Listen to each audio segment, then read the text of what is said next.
January 26, Twitter, Robert Iger. Today, we at Walt Disney Company mourn the tragic loss of Kobe Bryant, a giant in sports and a person so full of life. Terrible news and so hard to process. Of course, like any good corporate CEO, Bobby here wants to look good and jump on the news bandwagon Kobe Bryant on the 26th as well. Our company at Disney mourns the tragic loss of Kobe Bryant, one of the most respected and popular athletes of our time. A friend and a fan of ours, full of life and taken from us too soon. Now, it is known that Kobe Bryant was a big Disney fan. He has lots of pictures of him and his family at Disney. However, research is something that I do for a living, and I cannot find a single picture, post, mention, anything of Robert Iger and Kobe Bryant. I'm not in their personal lives. I don't live in California. I don't see everything out there, but a picture of Kobe and Bob Iger would be something very easy to find on Google. It doesn't exist. The reason I mention this, he says, a friend and fan of ours. Well, I don't know how much of a friend of Disney he is. He went to the parks. He did like Disney, and I'm sure he canoodled with quite a few execs. But is he really a friend of Disney's, or was he a consumer of Disney's? Either way, Robert Iger, like any CEO, on the bandwagon of this is what's going on in the news. My question to Robert Iger, what about John and Carrie? What about Alyssa? What about Christina, Ara, Peyton, and Sarah? Are they important? Why aren't you tweeting about them? Oh, because they're not celebrities. Oh, because it doesn't make you look good. When you're sincere about a tragedy, you make sure that you acknowledge everyone in that tragedy. And if it was 1,000 people, okay, I understand. A tweet doesn't allow you to list that many names. But when you're talking about 9 people, 9 names, if you were sincere, you would have mentioned the 9 people in that crash, not just the famous basketball player that makes you look good, Kobe Bryant. You don't even mention his daughter, Gianna, which is really the biggest loss here. I'm not a Kobe Bryant fan. I'm not a hater either. And I know that the loss of Kobe affected a lot of people. But what really matters here is that his daughter Gianna, as well as little Peyton and Alyssa, are gone. Robert failed to mention that detail. So how sincere is his tweet then? Because it's easy to mention a celebrity. And of course, Bob always highlights, proud to have Ellen Duncan, ESPN, working for us. This is a wonderful tribute and such a poignant and respectful way to honor Kobe and to pay respect to his loved ones. What about the other 8 people in that helicopter? Then he goes on February 2nd. Keep in mind, this is January 30th. You'll see why this is important. February 2nd, he's going on about the Super Bowl, promoting Marvel. Still going on about the Super Bowl, February 3rd. Keep in mind that the dates are important. Here, February 3rd, going on about the Chiefs. Great to be partnered with Make-A-Wish and all the children they have helped. They are true MVPs. Now, I don't know how much Disney has donated or how much of a partner they are, regardless if they've given $1 million or $10 or whatever they've done. The point here is that Robert highlights things like this to make him and Disney look good. Robert's not in this picture, so if it was so important to him, why isn't he at this ceremony? Why isn't he taking pictures with these kids from Make-A-Wish? Because it's just words in the air. It's just to make Disney look good. I can't speak to how much Disney has donated or what they have done. I'm sure that if they are publicly mentioning it, they have done something. But have they done in proportion to what they make? Is Robert Iger personally involved? Thanks again to Make-A-Wish for putting this all together. He's retweeting John Ratzenberger. Here are some highlights from my trip to Disneyland. So it doesn't say how much Disney contributed, what Disney did. It's just that he made a trip there. For all we know, he paid for his tickets to get in. Here's the juicy part. Today is February 6, 2020, 3 hours ago. Our company at Walt Disney Company apologizes to the Emerson Elementary School PTA, and I will personally donate to their fundraising initiative. First, he says, I will personally donate. Why isn't Disney the ones that are accusing and fining the school apologizing and donating? Why are you personally, Robert Iger, to make yourself look good? I'm sure they will appreciate your donation, whatever it is. But Disney itself must apologize. It does say that we apologize, but I will personally donate. Not Disney's going to take $1 million or however much out of what we made this year to apologize for this. So let's take a look at this Emerson Elementary School situation that some of you may or may not be aware of. On January 31st, it was reported Disney tells Berkeley parents they owe $250 for screening The Lion King. The long and short of it is this. Some of the parents at Emerson Elementary School in Berkeley, California, put a PTA fundraiser together for the school. The school, like most schools in America, is struggling for funding. And if you know anything about California, it's very expensive. The parents put together a little fundraiser within the school, not a public event, not a national airing of the movie. They put together a fundraiser in the school for the kids, and they were playing The Lion King to keep the kids distracted and occupied while the parents spoke and tried to raise money for the school. Very noble, very normal thing to do. Schools need help. Our children need education. This happened in November of 2019. On Thursday, January 30th, 2020, Movie Licensing USA, the agency with whom Walt Disney and other major film studios contract, contacted the Emerson Elementary School PTA and the school's principal to warn them that the event had violated copyright law. The email said the company had received an alert, quote unquote, about the movie night, which was hosted by the Emerson Dads Club. If a movie is shown for any entertainment reason, even in the classroom, it is required by law that the school obtains a public performance license. Corey Goldner, copyright licensing manager, told the recipients. Now this makes me think, when I was in school, every now and then they would play a movie for us. I also remember seeing the space shuttle disaster when the space shuttle got blown up. They stopped the entire school, they rolled in TVs, and they had us all watch the tragedy. And it is important to a child's development to not only be up on what's going on in major events in the news, world news, of course, American events here in America, but it is also a huge tool for teachers to be able to show movies for different types of context. Often you might be reading a book about something and they would play the movie for us. Whether before or after or during we're reading the book, they would play the movie for us. One great example I can remember is The Great Gatsby. I don't know nowadays, but when I was in school, that was pretty common literature that students would consume, The Great Gatsby. And we watched the film. It wasn't for profit. It wasn't for stealing. It was to enrich our educations. Is The Lion King an educational film? Well, that's arguable. You could get some morals out of it. So it is foolish for Disney to put blocks and pressures on schools when they are showing Disney content. Not only is it cheating children of further enrichment of their lives, but it is cheating Disney themselves. These children, some of them might be fairly poor. Maybe they don't have a Blu-ray player at home and can't afford to buy the latest Lion King or Frozen or go to the movies. So perhaps a child's first exposure to Disney is in school. They see The Lion King. That child could be inspired to maybe become an anthropologist or a professor of lion biology or maybe the next brilliant artist at Disney World 20 years from now. So Disney themselves are preventing themselves from gaining a new generation of children to love and appreciate their movies because they want to pressure schools to have licenses to play the movies in a school. Corey Goldner states, if a movie is shown for any entertainment reason, even in the classroom, it is required by law the school obtains a public performance license. It is within school grounds. It's not public. Yes, the school is public, okay. But it's not out in public. They're not showing the movie to the general public. And was it really for entertainment? Well, yeah, Disney could argue that. It was to entertain the kids. But seriously, this was for a fundraiser for an elementary school. Disney should be ashamed of themselves. Such a single-use permit costs $250, she said, or schools can pay $536 for an annual license. It is ridiculous to me that schools, of all places, in 2020 in the United States of America, have to pay Disney to show one of their films. It is an outrage. Lori Drost, who is a Berkeley councilwoman. Disney wants $250 when we are struggling to pay our teachers, and spending per pupil is laughable. she wrote. Reached by phone, Goldner said it boils down to a simple violation of basic copyright law. We are a sole source for licensing for major motion picture studios, she said.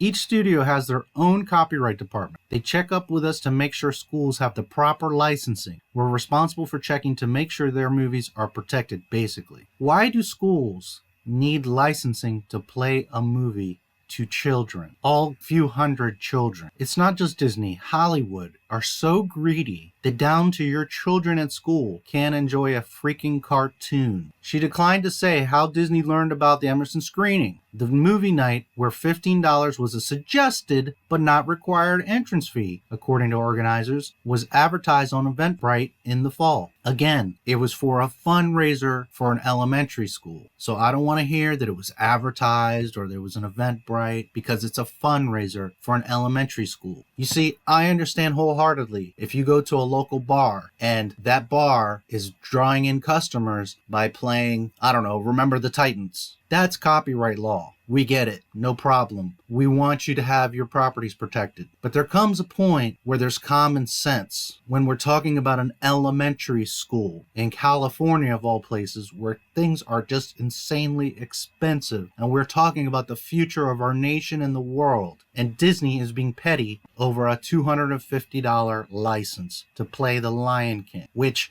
those kids could see, go home and be like, Mommy, I want Lion King. Maybe 20 of them go out and buy The Lion King. There's your little $250. Plus you've got Disney fans now. How are these kids going to feel now that their parents have to take a third of what they made, $800 in that fundraiser, to pay Disney? Asked several times how the agency typically finds out about violations. Goldner ultimately said, we do not seek these out, but we are asked to follow up on them. We work on studios' behalfs. Part of the irony here is that someone at the school, or someone that found out about this event, reported it to Disney, which is just idiotic. What kind of person are you that you're reporting an elementary school for playing The Lion King for some students, for kids, not teenagers in a high school, for little kids in an elementary school? What kind of a jackass are you to call up Disney or whoever and say, they're playing The Lion King? That's copyright law. How ignorant are you? Berkeley side has asked BUSD for more information on its policies and practices around movie screenings and licenses. However, permission is only necessary when movies are shown purely for entertainment. A screening in a classroom for educational purposes typically does not require a copyright license, Goldner said. If a school is showing small children a movie, it is generally to enrich their education, to elaborate and give them context on a story. Or in this case, you could argue it was for entertainment, to keep the kids entertained. But why and during what? A fundraiser for the school. Again, common sense. Goldner should have immediately said, so they play Lion King for an hour for some kids to keep them busy while this school, this little school, is trying to raise some funds, and they made $800.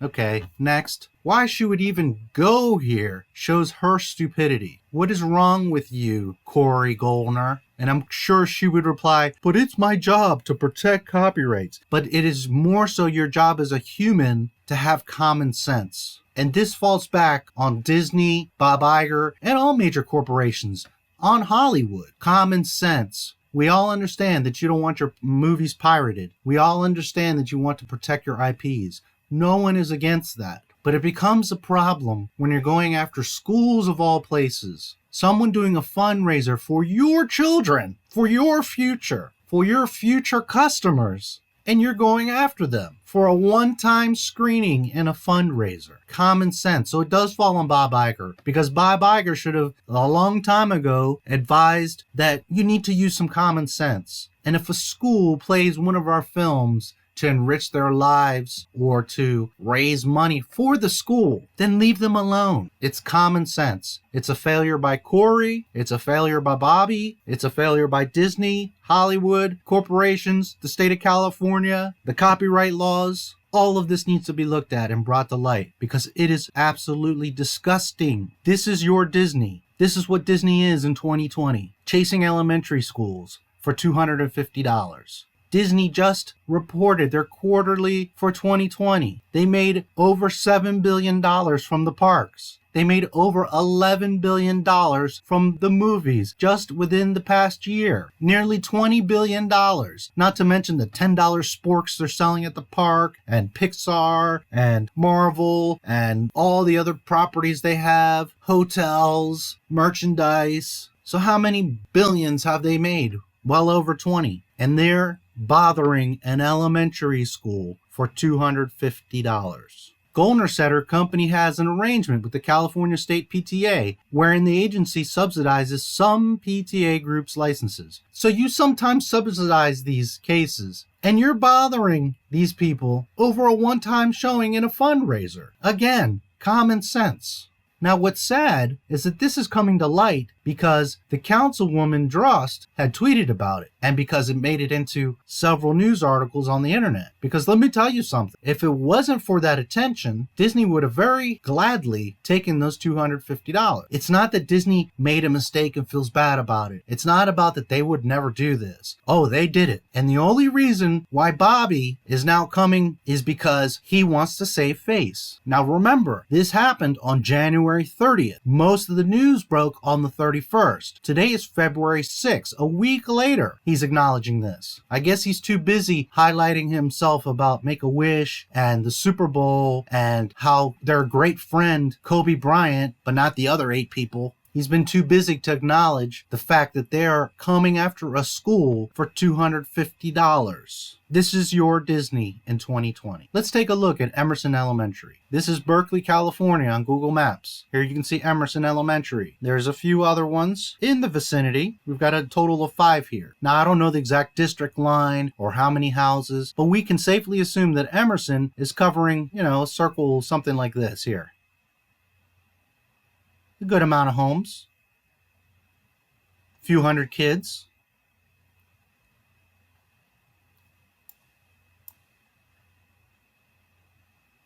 So here's our Emerson Elementary. If you look here, here's a block. It's roughly a third of the block. It's not a very big school. Just a small elementary school in California. Look at all these homes that it's trying to support. I don't know this neighborhood, but I don't know this neighborhood to be very affluent.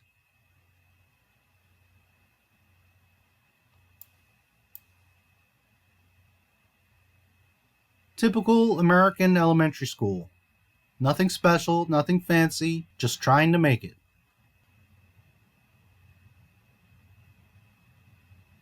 Now, it is hard to get current information on the school, but I can tell you that in 1970, 346 students. In 1999, 2 additional classrooms. So you figure from 2000 to now 2020, 20 years, maybe they've added a classroom or 2. Maybe the population has grown. 2020, that's quite a while from 1970. So let's say there's 1,000 students at this school. How does a small elementary school in California support 1,000 students? Fundraisers. This is a common thing in all schools. Sell candy or do whatever. This tiny building in California, trying to hold its head above water, is being attacked by Walt Disney Company. January 31st, when most of the articles started coming out, Lori Drost, city council member of Berkeley, who wants to hear an unbelievable story about how Disney is essentially fining Berkeley's Emerson Elementary School PTA $250 while reaping millions of dollars through a corporate loophole that has decimated public schools across California.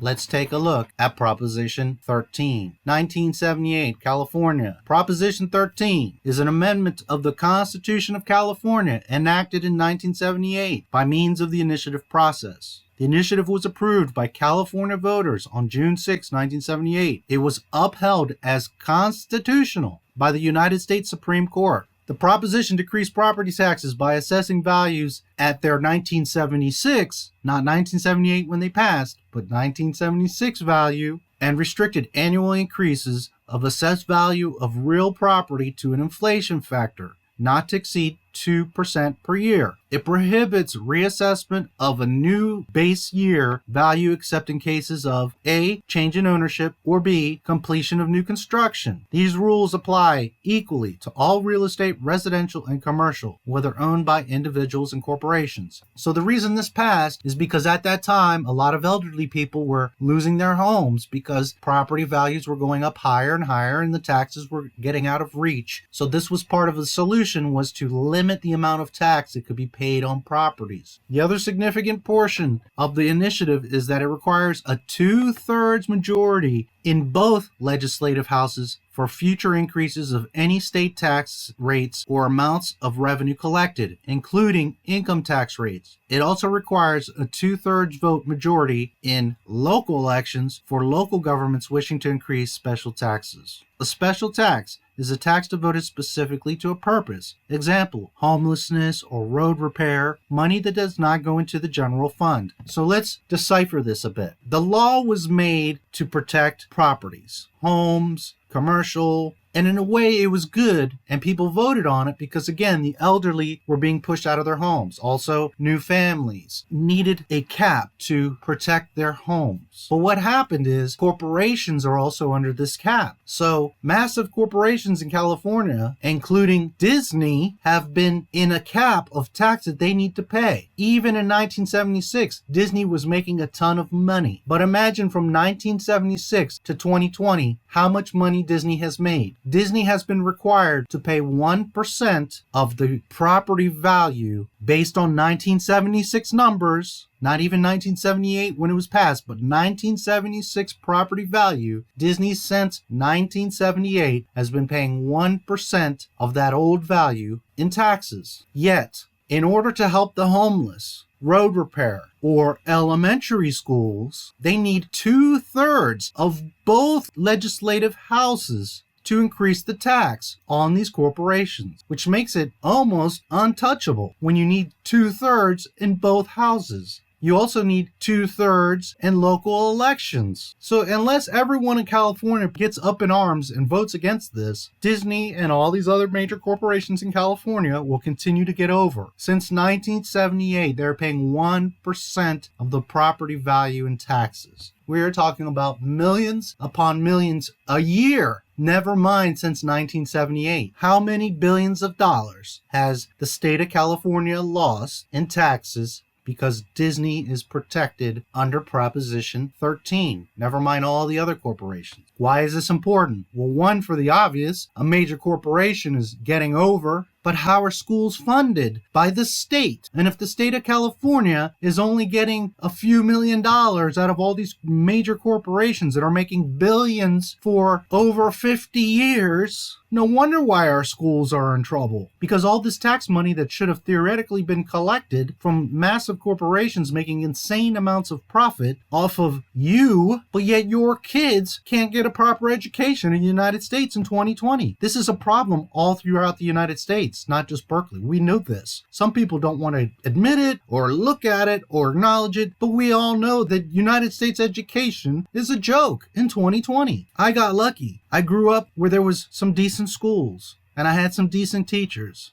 and I had decent parents. But there's a lot of children in this country that are cheated of a proper education because of companies like Disney that don't have to pay taxes. And then they spit on you and go after elementary schools for playing their movie, which promotes them anyways. This is your Disney in 2020. Key points of California Proposition 13, Tax Limitations Initiative, 1978. There's 3 main points here, and I'll leave the link if anybody wants to look. Number 1, require that properties be taxed at no more than 1% of their full cash value shown on the 1975-1976 assessment rolls, and limit annual increase of assessed taxable value to the inflation rate or 2%, whichever was less. I can't find an exact date, but Disney purchased 160 acres of orange groves and walnut trees in Anaheim. Then construction began on July 16, 1954. and cost $17 million to complete. This is Disneyland. I cannot find exact numbers on the value of that land in 1976. But if it cost them $17 million to build Disneyland, obviously Disney had plenty of money at that time. Disney paying for 65 acres in the 70s was not much money. It was probably very underdeveloped. They probably got a bulk deal, not to mention it was Disney. So the state of California probably gave them all kinds of breaks. I don't know the exact number, but what, a few $1 million? Disney paid $17 million to build Disneyland. They had plenty to cover that. The point here is that because of Proposition 13, Disney doesn't have to pay tax on what the actual value of Disneyland and that property is. What they're paying tax on is the actual land, the dirt, the property, not what's on the property, which naturally is worth billions. Disney is worldwide. And in 1976, sure, there wasn't the internet and TV and all that stuff all over the place. But over the years, Disney expanded. And now there's several in Asia, there's Russia, there's in different parts of the world. Disney is well known. We have the internet and just about everybody's on it. TV is all over the place, satellites, everything. So Disney has a huge amount of exposure. And the more exposure they get overseas, the more exposure it brings back to Disney World and Disneyland. While there are people that don't know anything about Disney, I think it's fair to say that half of the world's population has heard of Mickey Mouse and Disney, and at some point wants to, like any normal kid, go to Disney World. The point here is that Disney is worth billions upon billions of dollars. What is on that property is worth billions of dollars.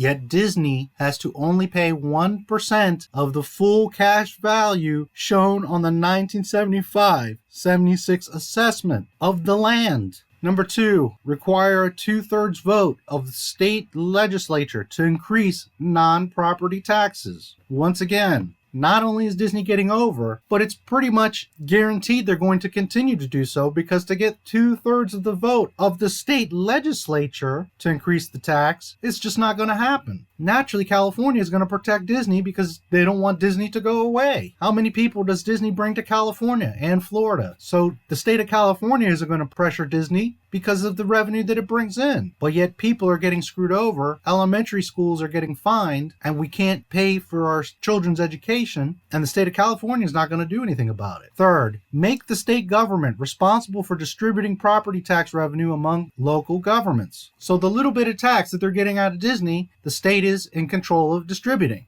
So the state of California, that protects Disney and other big corporations because of the money and attention that they bring to the California government, is responsible for distributing funds, which are barely nothing because these corporations are only charged 1% from a 1976 value, and therefore the schools are suffering. So however few millions they collect from these taxes of Disney making billions is distributed amongst these schools. Now imagine, this is one little corner of California, never mind the United States or all of California. And you've got 1, 2, 3, 4, 5 schools right here in this circle. Never mind what's in this circle or in just this section of California. And they have to distribute the money from the little 1% that they get from Disney and all these major corporations. So that forces a little school like Emerson to have fundraisers. Why is this normal to people? Why in 2020 are our schools required to have fundraisers? Doesn't this bother anyone? Doesn't this strike you as odd that in the United States of America, pretty much every school in the United States of America has to have fundraisers, has to sell candy and do car washes and do all this nonsense just to support the school?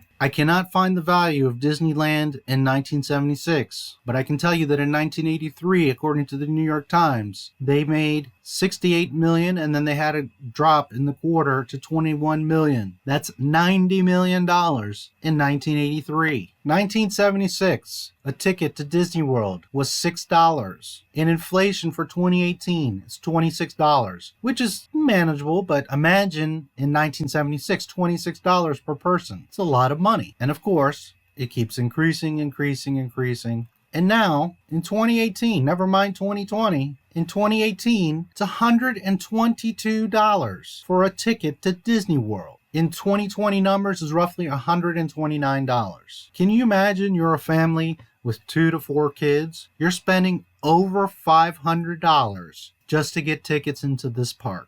Never mind airfare, hotel, the food that's way overpriced, $10 sporks to eat the food, $200 lightsabers, all kinds of fees, parking, pictures, all kinds of things. If you want to have any fun in Disney, because it's one thing to pay $129 per person to just walk around. But if you really want to have fun, you're going to buy some, little memorabilia. You're going to want a soda. You're going to want to get that picture of you on the ride. So you're easily spending $100 a day on just each kid. I haven't been to Disney World in years, but I can't even imagine what a meal costs there. $10 is probably a flash in the pan. You're probably paying close to $20 a person for their food by the time you figure in the spork and the drink and everything else. During the Nixon era, a single ticket was under $4 and you could take your family of 4 to the park without breaking a $20 bill. Now, granted, that's relative because in the Nixon era, that would have been still a lot of money. In 2018, the price of a ticket to Disney World today is nearly 6 times as opposed to what it was in 1971.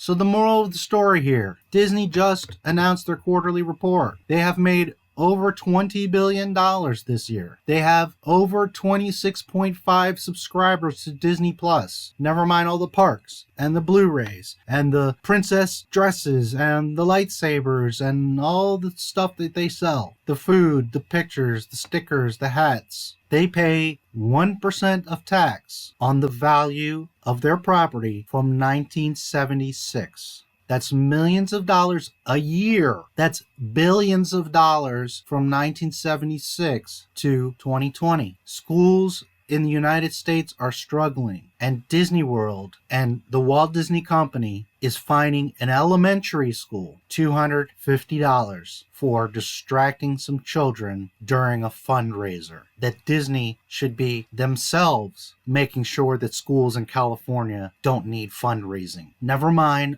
all the corporations in California. Never mind Hollywood. Never mind the state of California. They build new parks. They build sport complexes. They build high-speed railways and do all kinds of fancy stuff. And elementary schools need to have fundraisers. It is a disgrace in 2020 that we are in this situation. I want to leave everyone with some awareness and some calls to action. First, please be aware that Disney does not care about you, your children, your state, your schools, homeless, or anything outside of Disney's profits. That's what Disney cares about. They don't even care about the very IPs that they own. They have destroyed Star Wars. Marvel is already in the works of being destroyed. They are remaking all of their old movies and destroying the classics. A new Mulan movie is coming out, which, whether it does well or not, whether people like it or not, is going to be completely different. I've seen the preview from what the cartoon was. Disney does not respect their own properties. They sure are not going to respect you and your properties. Obviously not when they are fining elementary schools. I simply want people to be aware of the mouse and his intentions. It's money. It's not entertainment. It's not enriching your lives. It's not in bringing beautiful artwork and stories to children and families anymore. It's all about money. And I will leave you with a call to action, especially for the state of California. On March 3rd, 2020, there's the latest vote for Proposition 13. Please be aware of this. Please make sure that you vote properly. And furthermore, it needs to be amended before the vote goes through. Unlike the old Proposition 13, which capped property tax valuations, this new Proposition 13 would raise those caps from 1.25% of assessed property value to 2% for elementary school and high school districts, and 2.5% to 4% for unified school districts and community college districts. These local bonds lead to direct and significant property tax increases. So notice that there's no mention there of an increase to the corporate property taxes, to commercial property taxes. But schools will now go from 1.25 to 2% for elementary schools and high schools, and from 2.5 to 4% for unified school districts. Therefore, Disney and other major corporations in California are grandfathered in to pay 1% of the property value at a valuation from 1976, not even current property value. The state loses millions of dollars a year. Thus, the schools can't be funded. Now, the schools' tax rates are going to be raised on their property taxes. And then you've got a corporation like Disney that has the nerve to now fine this school that they're essentially robbing money from funding the school to begin with. They're fining the school for playing their silly cartoon that they have already made millions of dollars off of, and that they could inspire and gain new fans. This is the nonsensical, ignorant, greedy mentality of Walt Disney Company in 2020. In the United States, you can't even imagine what Disney is doing overseas. And I have a video coming on that. Disney and Disney Plus, problems, lies, sex, and fails. Look out for it, because it's going to expose a lot worse from Disney. But for now, know that Disney has gotten out of paying millions, billions, since 1976 to the state of California, which then funds schools, and then they turn around and fine this school. This is the same corporation that wouldn't allow a small child to have Spider-Man on his gravestone because of intellectual property. Disney should be honored that anyone, especially a small child, would want Spider-Man. Something that they didn't even create, something that's Marvel's from many years ago. They should be honored. They should have paid for the gravestone with a custom Spider-Man on it. And they refused this child his last dying wish to have Spider-Man on his gravestone. This is your Disney in 2020. Change.org. Disney bans grieving father from having Spider-Man on son's grave. A grieving father has been denied permission to put a picture of Spider-Man on his little boy's grave because Disney wants to preserve the magic of its characters. You mean Marvel's characters. You mean America's characters. Marvel superfan Ollie Jones, 4, died from a rare genetic disorder and was given a Spider-Man themed funeral, and his father had taken him to Disney just before he died to see his lifelong hero, Spider-Man, one last time, which I'm sure when he took his son to Disney, he had to pay full price tickets because Disney didn't sponsor it. Ollie passed away last December after a 2-year-long battle with leukodystopia, a disease that damages the brain, spinal cord, and peripheral nerves. After the devastating loss, father Lloyd Jones requested for permission to put an etching of Spider-Man on his son's gravestone, but Disney refused on the grounds that they don't want their character to correlate with death. Lloyd was quoted as saying, "It was really quite a blow. I was sure they would allow it," he added. "That makes no sense to me. Characters die in movies all the time." "I think it was all about the money," Lloyd's brother added. "This meant everything to us." And yes, if they had said, "Well, we'll pay you a royalty fee," I'm sure Disney would have allowed it. To correlate with death? No, it has to correlate with the memory of this poor little boy who didn't get to live any kind of life at 4 years old, and all he cared about was Spider-Man. The hell is wrong with you, Disney? I'm so agitated and disgusted, I'm going to end this video now. This is your Disney. Remember this when you want to support them and defend them when they destroy franchises like Star Wars. And say it's okay. They bought it. They can do whatever they want. What if your kid wanted Snow White on her grave? How are you going to feel when Disney says no? And let me leave anyone listening to this a piece of advice. If your child's in this predicament, don't ask Disney for nothing. Put Spider-Man on his grave. Let them dare try to sue you. It'll only make an international news event and embarrass Disney. It comes to a point where there's common sense, regardless of copyright law and IPs. The mistake that this poor father made was to ask Disney for permission. He should have just put Spider-Man on his son's grave and gone with it. They would have never known. But Mr. Jones and little Ollie sure do know. Please be aware of the mouse. Remember that when you go to the parks, and when you buy their Blu-rays, and when you get on social media and try to defend them. Because at the end of the day, they use you. They don't care about you. They care about your money and your fandom and making themselves look good while they make over $20 billion a year off of you. If you live in California, make some noise. Let Disney know that this is not okay. And lastly, I want everyone to hold Bob Iger to his words. Our company, Walt Disney Company, apologizes to the Emerson Elementary School PTA, and I will personally donate to their fundraising initiative. This was 4 hours ago on February 6th of 2020. I want to see if he donates, how quickly he donates, and how much he donates. I expect nothing short of $1 million, Robert Iger, to save your face. It's an embarrassment, it's disgusting, and you better come up big, Mr. $20 billion, to make it up to these children in Emerson Elementary School. Please like, subscribe, and comment on the video. May the Force be with you.